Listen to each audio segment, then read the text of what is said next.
हमारे साथ मौजूद है माहिर ग़िज़ाइयत आयशा सदीक़ा साहिबा। आयशा साहिबा, वेलकम टू सुनो पाकिस्तान। कैसी हैं आप? थैंक यू, अल्हम्दुलिल्लाह आई एम फाइन।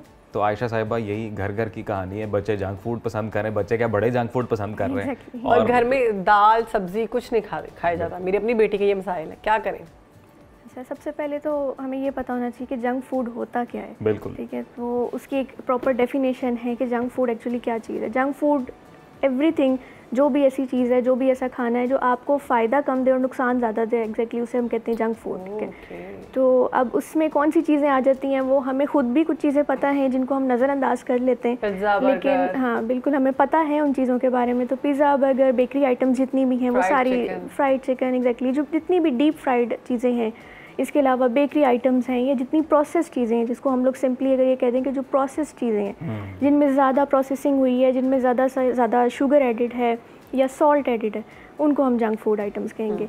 तो एग्जैक्टली ये चीज़ें हमारे लिए ऑब्वियसली नुकसानदेह हैं। तो इसको अगर हम लोग रिड्यूस करना चाहते हैं अपनी इसकी कंजम्पशन, तो उसके लिए बेहतरीन तरीका ये है कि उसको स्लोली एंड ग्रेजुअली अपनी डाइट में से जो है वो एक्सक्लूड करें।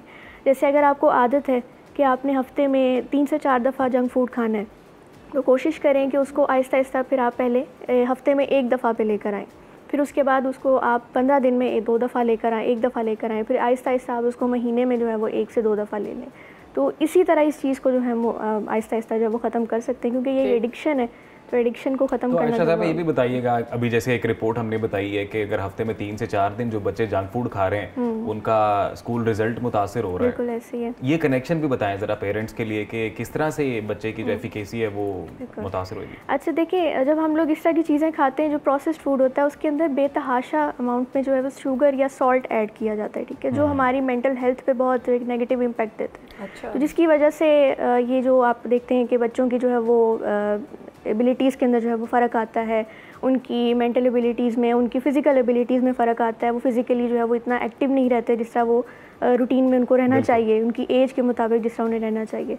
तो ये सारे इफ़ेक्ट्स जो हैं वो इससे लिंक्ड हैं कि उसमें जितनी भी जो है वो प्रोसेसिंग के अंदर जो चीज़ें यूज़ की जाती हैं वो बच्चों के लिए नुकसानदेह होती है। अच्छा, हम अपने बचपन को देखें तो हमारे बचपन में फास्ट फूड ना होने के बराबर था। कभी ईद पर किसी ने खिला दिया तो ठीक है, वरना हम घर का ही खाना खाते थे। और हमारे पेरेंट्स भी कहते थे यही खाओ वरना भूखे रहो, और फिर हमें खाना पड़ता था। अब आजकल के बच्चों को बेशक आप भूखा रखें, वो कहते हैं हमें फास्ट फूड चाहिए, हमें फ्राइज़ चाहिए, हमें फ्राइड चिकन चाहिए, टेंडर पॉप्स चाहिए। इन चीज़ों से ग्रेजुअली कम हुआ जा सकता है। दाल और सब्जी से कैसे प्यार कराएं, मसला ये है। अच्छा, सब्ज़ी का तरीका ये है कि अगर आप बच्चे सब्ज़ी नहीं खा रहे, वैसे अगर जैसे रॉ फॉर्म में नहीं खा रहे, या फिर जैसे सालन वगैरह रूटीन में बनता है उसमें नहीं खा रहे, तो उसका बेहतरीन तरीका ये है कि उनको उनकी फ़ेवरेट आइटम्स में सब्ज़ी ऐड करके दें। जैसे बच्चे जो हैं वो शवारमा या फिर इस तरह की चीज़ें बहुत शौक से खाते हैं, रोल बना दें। कोशिश करें कि आप होममेड बनाएं। मतलब आप पराठा रोल अगर बना रहे हैं, घर में बनाएं तो वो ज़्यादा बेहतरीन है कि आप एक सिंपल एक छोटी सी रोटी बनाएं, उसमें 1 से 1.5 चम्मच देसी घी ऐड कर लें।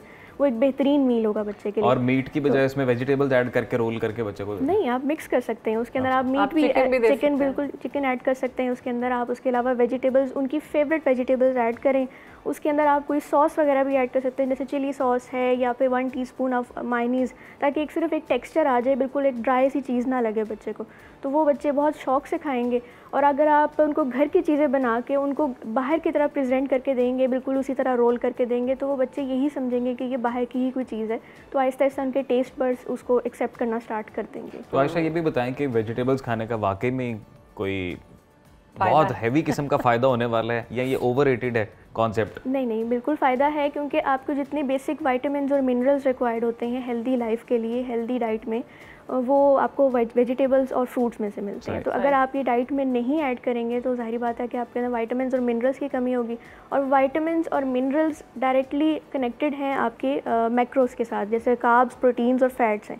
अगर विटामिन्स नहीं होंगे, मिनरल्स नहीं होंगे, तो ये तीनों एलिमेंट्स भी आपकी बॉडी में एब्जॉर्ब नहीं हो पाएंगे। तो वो इनडायरेक्टली देखा जाए तो हर चीज़ आपस से कनेक्टेड है। 5 ऐसी चीज़ें बता दें जो हमें बच्चों को खिलानी है, बहुत ज़रूरी है। अच्छा, वैसे 5 ही हमारे मेजर फूड ग्रुप्स होते हैं। तो अगर देखा जाए तो पाँचों मेजर फूड ग्रुप्स जो हैं वो बच्चों के लिए और बड़ों के लिए भी बहुत ज़रूरी हैं। एक तो आ जाते हैं आपके पास फ्रूट्स और वेजिटेबल्स, ठीक है, और उसके बाद आ जाते हैं जी हमारे कार्ब्स के अंदर जो हैं वो मुख्तलिफ़ किस्म की रोटी वगैरह या फिर ओट्स चीज़ें आ जाती हैं। इसके अलावा हमारा ग्रुप आता है जी ये प्रोटीन्स का। प्रोटीन्स में आ जाती हैं दालें, अंडे और चिकन वगैरह, इस तरह की चीज़ें बहुत ज़रूरी हैं। फिर उसके अलावा आ जाते हैं जो हमारे फ्लूइड कंटेंट या वाटर कंटेंट, जिसके अंदर आप जूसेस वगैरह के फॉर्म में या पानी की इंटेक जो है वो आपको पूरी होनी चाहिए।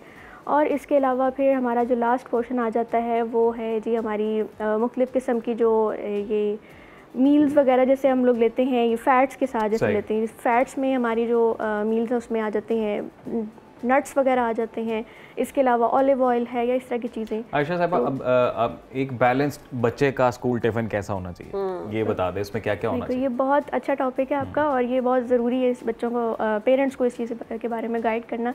तो अगर हम लोग बच्चों के टिफ़िन की बात करें तो कोशिश ये करें कि उसमें सबसे ज़्यादा जो है वो प्रोटीन का पोर्शन जो है वो लाजमी ऐड हो। अब प्रोटीन के अंदर जो है वो रोज़ डेली बेसिस पे अंडा, चिकन, मटन वगैरह उस तरह के कोई ना कोई आइटम्स जो हैं वो आप बना के उन्हें ज़रूर दें, ठीक है। और कोशिश करें कि होममेड हो, उसमें आप कबाब दे सकते हैं बच्चों को, आप बारबेक्यू दे सकते हैं जो बहुत कम ऑयल के अंदर जो वो कुक किया हो। इसके अलावा आप अंडा जो है वो बॉयल करके उसके सैंडविचेस की फॉर्म में दे सकते हैं और आप उसको वैसे भी दे सकते हैं बॉइल्ड एग वगैरह। और फिर उसके अलावा अगर हम लोग देखते हैं कार्ब्स, तो कार्ब्स में आप ब्रेड दे सकते हैं, किसी भी किस्म की ब्रेड। अच्छा, कई बच्चे अंडों से बहुत एलर्जिक होता है, सैंडविच बना कर दे दें उनको। बिल्कुल सैंडविच बना के दे दें उनको। और सैंडविच के अंदर ये है कि जैसे हम लोग एक आम रूटीन में जैसे क्लब सैंडविच वगैरह खाते हैं, तो आप उनको होममेड क्लब सैंडविच बना के दे सकते हैं। उसमें आप अंडा जो है वो बॉयल करके उसे मैश करें, उसके साथ थोड़ा सा चिकन ऐड करें, थोड़ा सा उसके अंदर आप अगर सॉस वगैरह ऐड करना चाहते हैं तो 1 टीस्पून मायोनीज ऐड कर लें। फ्राइज़ भी ऐड कर सकते हैं। अच्छा, फ़्राइज़ का ये है कि फ़्राइज़ बच्चे चूँकि लंच बॉक्स में जब फ़्राइज़ लेके जाएंगे तो जिस टाइम तक उसका लंच शुरू होगा उस वक्त फ़्राइज़ जो है वो तो ठंडे हो चुके होंगे, तो वो उनके लिए ज़्यादा नुकसानदेह है। तो यानी कि फ़्राइज़ हम अपनी डाइट में ऐड कर सकते हैं। तो ये बिल्कुल कर सकते हैं, लेकिन इट्स बेटर कि कम से कम यूज़ करें उसको, बिल्कुल, क्योंकि वो ज़ाहिर है डीप फ्राइड होते हैं। फ्राइज़ को तो हम शैलो फ्राई भी नहीं कर सकते। हाँ, अलबत्ता एयर फ्राइड अगर हैं तो वो बेहतरीन है, क्योंकि उसमें कम से कम बिल्कुल वो भी ऐड कर सकते हैं। ये आपने बहुत अच्छी बात की है। लेकिन अब तो रमज़ान चला गया, अब तो हम ऐड कर सकते हैं, अगले साल के ऊपर रख लें इसको। हाँ, इसको अगले साल के लिए ड्यू कर लेते हैं। ये बात आपने ठीक बताई है। अच्छा आयशा साहब, ये क्या बात है, ये चीज़ मुझे समझ नहीं आती, जितना जंक फूड है या जो मिर्च मसाले वाली चीज़ें हैं वो टेस्टी है, उतनी ही अट्रैक्शन है। अच्छा, वो बना हुआ पड़ा भी हो ना तो वो खाने का वो दिल करता है, एज कम्पेयर टू साथ सब्जी पड़ी हो, चिकन जो है वो क्रंच हुआ हुआ। जितने जंक फूड होते हैं वो आपने देखा होगा कि वो डीप फ्राइड होते हैं, उसमें ऑयल बहुत ज़्यादा होता है, ठीक है। और फैट की ये एक क्वालिटी होती है कि फ़ैट आपके फूड को जो है वो अट्रैक्टिव बनाता है, ये उसकी क्वालिटी है फ़ैट की। तो जब आप इस तरह की चीज़ें लेंगे जिसके ऊपर ऑयल होगा और आपको नज़र आएगा, जैसे अभी हम देसी फूड आइटम्स की भी बात करते हैं, तो जब तक ऊपर एक ऑयल की लेयर ना आ रही हो तब तक वो सालन या वो चीज़ खाने का दिल ही नहीं करता। नहीं, तो हम सब्जियां दालें नहीं इस तरीके से बना सकते कि पड़ी हुई वो भी अट्रैक्टिव लगे, बच्चों को वो भी अट्रैक्ट करें। हाँ। बच्चों को क्या, बड़ों को भी अट्रैक्ट करें। उसका तरीका ये है कि बना सकते हैं साथ उस तरह उसका तरीका ये है कि उसको आप मुख्तलिफ फॉर्म्स में ले सकते हैं। जैसे अब हम दालों की बात करते हैं, अगर बच्चे फ़िलहाल दाल नहीं खा रहे तो आप दालों का जो प्रोटीन है उसको आप दूसरे सोर्सेज से जो है वो बच्चों को पूरा करके दे सकते हैं। जैसे अगर आप चने हैं उनको बॉईल करके सैलेड्स की फॉर्म में दे सकते हैं। उसमें आप सैलेड को कोशिश करें कि उसमें थोड़ी सी सॉस वगैरह ऐड कर लें, क्योंकि अगर आप वैसे ही उनको सैलेड्स देंगे तो ज़ाहिर है उनको एक बहुत ड्राई सी चीज़ लगेगी और वो बहुत कम खाएंगे। और या फिर उनको आप थोड़ा सा सॉटे कर लें, जैसे मतलब आप कह लें कि थोड़ा सा उसको मतलब लाइट सा ऑयल यूज़ करके तो उसको फ्राई करके दे दें, ताकि उनको ये लगे कि जैसे ये कोई एक कुक्ड मील है या कोई एक स्नैक्स है, जैसे काइंड ऑफ फ्राइज़ हैं या इस तरह की पराठा वगैरह बना के दे सकते हैं लंच बॉक्स में। बिल्कुल दे सकते हैं। ज़बरदस्त, बहुत तरीके से आपने बता दिया कि हम क्या दे सकते हैं, क्या नहीं दे सकते, और कितने तरीक़ों से बताया गया। मेरे ख्याल से मदर्स को समझ आ गई होगी कि हमने किस तरह से प्रेजेंट करना है बच्चों को।